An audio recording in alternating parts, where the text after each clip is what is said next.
Today, President Trump is headed west.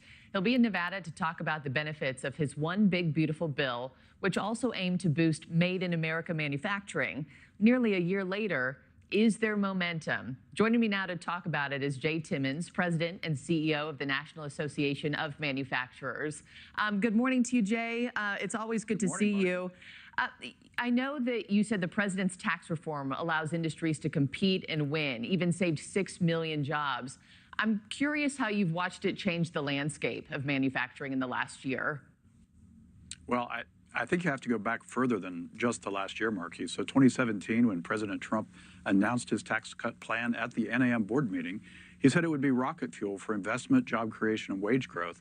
And we saw record numbers in all of those categories over the next 3 or 4 years. That was coming to an end if we didn't renew and actually strengthen those tax reforms through H.R. 1 last year. When we did that, it gave manufacturers certainty. It gave them the ability to plan for the future in terms of investment and hiring, as well as wage growth. So we've seen a lot of positive news on that front.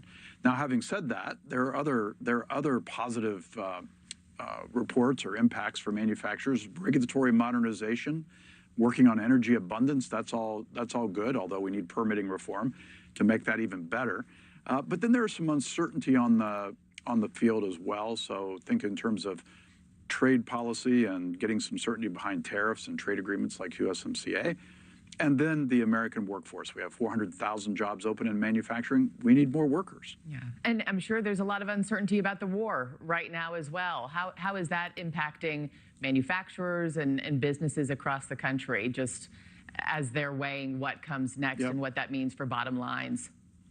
Well, so you mentioned energy prices. That is clearly a very important issue for manufacturers. We use 1/3 of the nation's energy supply to make the things that we make in this country. So at any time a small increase in energy prices occurs, it has a pretty major impact on the bottom line of manufacturers. That is particularly true for small and medium-sized manufacturers. They're most sensitive to increasing cost pressures. So we're always on the lookout for small business to make sure that they are able to be competitive. They're such an important part of the supply chain and to the vitality of the American economy.